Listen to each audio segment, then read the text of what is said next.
अस्सलामुअलैकुम and welcome to our YouTube channel. My name is doctor Saeed Haider और आज हम जिस टॉपिक पे बात करेंगे उसको कहते हैं post menopausal bleeding. Post menopausal bleeding, जैसा कि नाम से ज़ाहिर है कि जो मेनोपॉज होता है, मेनोपॉज का मतलब ये होता है कि जब भी ख़वातीन जो जिनकी उम्र जो होता है कहने की एटलीस्ट आफ्टर 40 ईयर्स या आफ्टर 45 ईयर्स की होती है,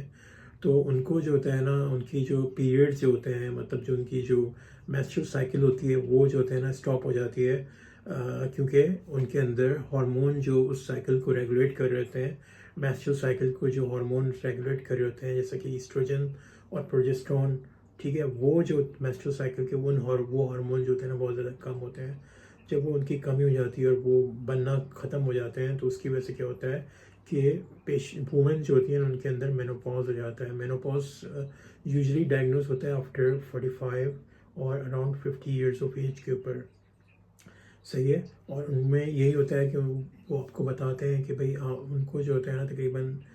6 महीने से या लास्ट 1 ईयर से कोई भी मतलब पीरियड्स उनको नहीं हुए, या उनको कहने की एक तरह से इमेन्यूरिया जिसको कहते हैं कि उनको मेंस्ट्रुअल साइकिल्स जो होती हैं ना उनकी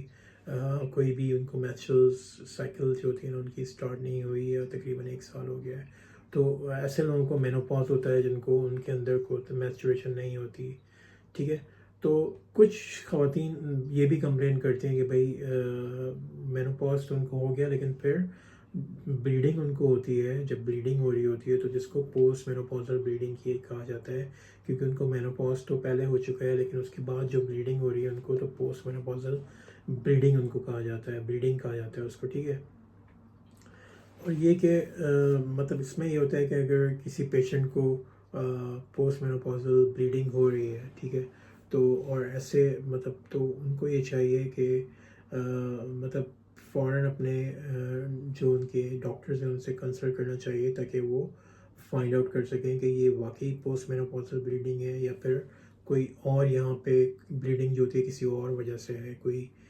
कोई ट्यूमर है या कोई कैंसर है एंडोमेट्रियम के अंदर, कोई ब्लीडिंग उसकी वजह से तो नहीं है,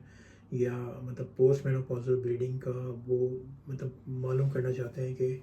क्या इसका कॉज क्या है, उसको पता पता होना चाहिए कि भाई ये ब्लीडिंग क्यों हो रही है। सही है। और ये कि तो उसमें यही होता है कि जब ज़्यादातर उसमें पहले वो एग्ज़ाम करते हैं, एग्ज़ामिनेशन के अंदर देखते हैं कि भाई जो मतलब जो मतलब वो एग्ज़ामिनेशन करके देखते हैं कि भाई अगर कोई वल्वा वजाइना को देखते हैं उसके अंदर क्या चेंजेस आई हैं, कोई एट्रोपी हो गई है वहाँ पे, सही है, या फिर और ये कि अगर वो देखते हैं कि फिर उसमें वो रिकमेंड करते हैं ज़्यादातर अल्ट्रासाउंड, ट्रांस वजाइनल अल्ट्रासाउंड यहाँ पे रिकमेंड किया जाता है मालूम करने के लिए कि कॉज क्या है पोस्ट मेनोपॉजल ब्लीडिंग का, ठीक है। तो तो उसमें यही हो गया है कि ज़्यादातर जो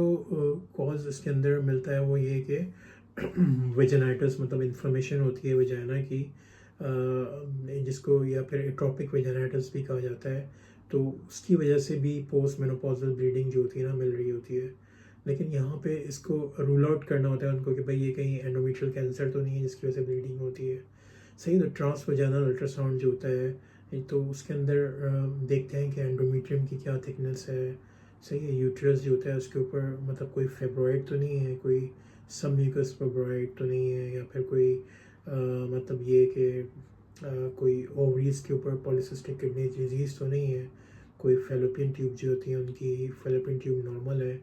या फिर फेलोपियन ट्यूब जो होती हैं जो उनकी जो ट्यूब्स हैं या फेलोपियन ट्यूब्स हैं उसके अंदर मतलब कोई सिस्ट तो नहीं है या कोई ओवरी की सिस्ट तो नहीं है जिसकी वजह से ये ब्लीडिंग कॉज हो रही है, कोई हेमरेजेस से सिस्ट तो नहीं है, या फिर ओवेरियन की कोई और डिजीज़ तो नहीं है। तो मालूम करना चाहते हैं तो ट्रांस वजाइनल अल्ट्रासाउंड जो होता है तो ये सारी चीज़ें आपको बता देता है कि भाई यूट्रस के अंदर क्या चल रहा है, कोई ब्लीडिंग क्यों हो रही है, सही है, पोस्ट मेनोपॉजल ब्लीडिंग क्यों हो रही है। तो वो एंडोमेट्रियम की थिकनेस भी बता देता है कि भाई मतलब तो उसके अंदर फिर वो जब आप या करवाते हैं वजाइनल स्कैन जो ट्रांस वजाइनल अल्ट्रासाउंड करवाते हैं तो वो एंडोमेट्रियम की थिकनेस भी बता देता है कि भाई कितने है, 4 है, 5 है, थिन है, थिक है, तो उसके उसकी लाइनिंग क्या है, ब्लीडिंग यहीं से हुई है, एंडोमेट्रियम से हो रही है या फिर कहीं और से हो रही है, तो इसमें फिर वो आप जो होते हैं ना वो हिस्ट्रोस्कोपी भी करते हैं। तो हिस्ट्रोस्कोपी और बायोप्सी रिकमेंड करते हैं कि एक हिस्टोस्कोप जो होता है ना वो भी मतलब ये एक तरह से दूसरा प्रोसीजर है हिस्टोस्कोपी। अल्ट्रासाउंड जो होता है ना वो ट्रांसवेजनल अल्ट्रासाउंड तो आपको बता देगा कि कोई क्या सिस्ट है या क्या है, लेकिन अगर कंफर्म करने के लिए आपको और कि ब्लीडिंग क्यों हो रही है तो फिर एंडोमेट्रियम हिस्टोस्कोपिक बायोप्सी करनी पड़ती है। इसके अंदर आप हिस्टोस्कोप जो होते हैं ना वो एंटर करते हैं वजाना के थ्रू, फिर वो यूट्रस में जाता है, वो देखता है कि भाई अंदर क्या चल रहा है, फिर उस टिश्यू का सैंपल वहाँ से वो ले लेते हैं एंडोमेट्रियम का और उसको बायोप्सी करके देखते हैं कि भाई हिस्टोलॉजिकली क्या चल रहा है, यहाँ पे ब्लीडिंग का क्या कॉज हो सकता है। ठीक है, तो ये जो होता है ना पोस्ट मेनोपॉजल ब्लीडिंग जो होता है ना उसके अंदर ये तो ये इन्वेस्टिगेशन होती है। सही है, तो इसमें ये होता है कि एंडोमेट्रियल कैंसर भी होते हैं ना, तो एंडोमेट्रियल कैंसर जो होते हैं वो ज़्यादातर ब्लीडिंग के साथ ही प्रेजेंट करते हैं, पोस्ट मेनोपॉजल ब्लीडिंग के साथ। ठीक है, जैसा कि कोई ख़वातीन ज़्यादातर यही बताती हैं कि भाई उनको कोई ना कोई ब्लीडिंग हो रही है, वजाइनल ब्लीडिंग हो रही है या फिर डिस्चार्ज मिल रहा है। ठीक है, तो जब आप देखते हैं ट्रांसवजाइनल अल्ट्रासाउंड करा के आप देखते हैं यूट्रस का साइज़ या एंडोमेट्रियम की थिकनेस देखते हैं, तो उसके अंदर आप फिर कंफर्म करने के लिए कोई क्या कॉज है तो उसके अंदर हिस्ट्रोस्कोपी और बायोप्सी करवाते हैं, जिसके थ्रू पता चलता है कि ये कोई एंडोमेट्रियल कैंसर तो नहीं है। ठीक है, ज़्यादातर उनमें प्रेजेंटेशन जो होती है मतलब ये कि मतलब अगर एंडोमेट्रियल कैंसर जो होता है अगर उसकी प्रेजेंटेशन है तो उसकी भी प्रेजेंटेशन जैसा कि आपको बताया पोस्ट मेनोपॉजल ब्लीडिंग ही होती है। ठीक है, लेकिन उसके अंदर देखना पड़ता है कि और भी फैक्टर होते हैं कि मेनोपॉज कब हुआ था, लेट मेनोपॉज है, कोई पीसीओएस तो नहीं था, पॉलिसिस्टिक ओवेरियन डिजीज तो नहीं है ये। ठीक है, या उनके वेट कितना है, ओबेसिटी तो नहीं है, अर्ली मेनार्की, लेट मेनोपॉज, ये सारी चीज़ें होती हैं। ठीक है, तो ये जो हमने बात की आपसे अभी कि भाई मतलब पोस्ट मेनोपॉजल ब्लीडिंग जो होती है वो मतलब उस क्या इन्वेस्टिगेशन करानी चाहिए और किस तरह से पता चलेगा कि मतलब पोस्ट मेनोपॉजल ब्लीडिंग है या नहीं है। ठीक है, और इसके साथ साथ हमने बात की कि इसका कॉज या तो एंडोमेट्रियल कैंसर के अंदर भी प्रेजेंटेशन होती है पोस्ट मेनोपॉजल ब्लीडिंग की, या इसके साथ साथ जो मोस्ट कॉमन कॉजेज़ हैं हमने बात की है एट्रोपिक वेजाइनाइटिस की। सही है, एट्रोपिक वेजाइनाइटिस जो होता है उसके अंदर भी क्या हो रहा होता है कि वेजाइना जो होता है ना उसकी इन्फ्लेमेशन होती है, और जो एंडोमेट्रियल की लाइनिंग होती है जैसे जैसे एज बड़ी होती है तो एंडोमेट्रियल की लाइनिंग भी जो होती है ना बहुत ज़्यादा उसकी एट्रोफी हो रही होती है, उसका साइज़ कम हो रहा होता है बहुत ज़्यादा, क्योंकि ईस्ट्रोजन का लेवल जो होता है ना वो ब्लड के अंदर बहुत ज़्यादा कम हो जाता है। सही है, या फिर आप ये देखते हैं कि इसका एक कॉज जैसा कि आपने डिस्कस भी किया कि फिब्रॉइड होता है यूट्रस का, जो कि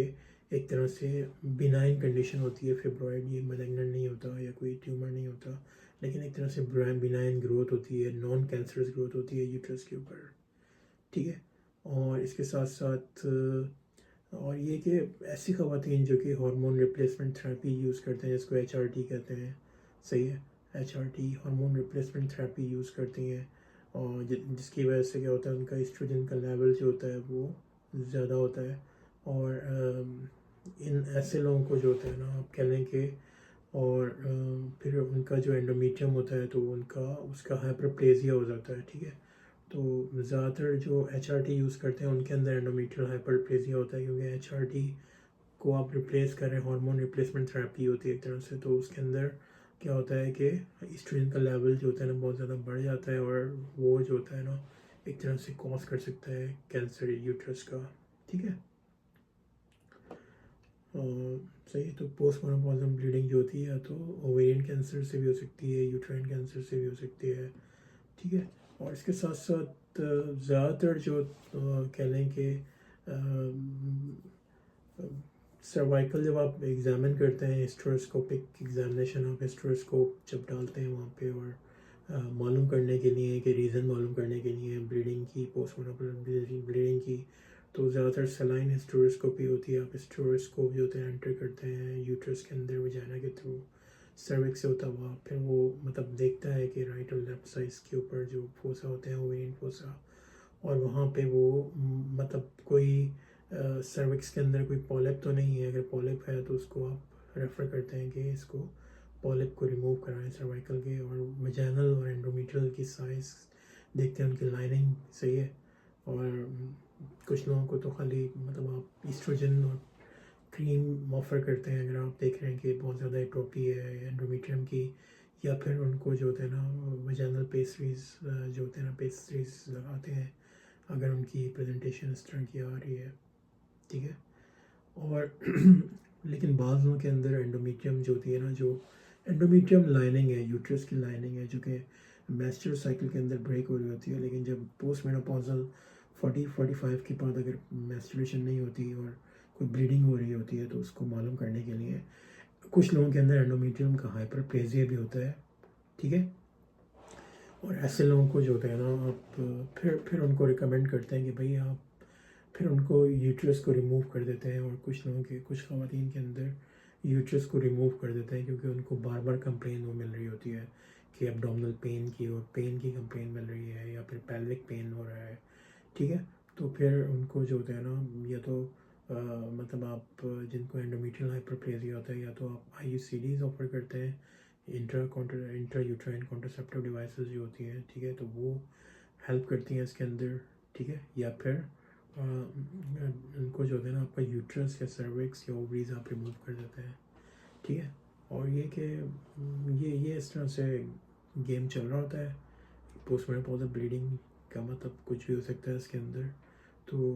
बेस्ट यही होता है कि आप अगर ब्लीडिंग के साथ प्रेजेंटेशन है आपकी, आपको पोस्ट मेनोपॉजल ब्लीडिंग हो रही है, आप 45 में 50 में है, या फिर आप कोई HRT मेडिसिन यूज़ कर रहे हैं या हार्मोन रिप्लेसमेंट थेरेपी, तो you should consult your doctor और उनके साथ आप डिस्कस करें अपने तमाम सिम्टम्स। तो मोस्ट प्रॉब्ली वो आपको रेफ़र करेंगे, या आप मतलब अल्ट्रासाउंड आप खुद भी करा सकते हैं, ठीक है, मतलब जो ट्रांसवजाइनल अल्ट्रासाउंड होता है। और उसके बाद फिर जो प्रोसीजर होता है वो उसके लिए आपको मतलब फिर आपको रिकमेंड करेंगे डॉक्टर कि भाई आप मालूम करने के लिए कि क्यों ब्लीडिंग हो रही है पोस्ट मेनोपॉजल में, आप बायोप्सी, हिस्टोस्कोपिक बायोप्सी जो होती है यूट्रस की, वो करवाएं, ठीक है। Thank you so very much for watching this video. अगर आपको ये वीडियो पसंद आई है तो प्लीज़,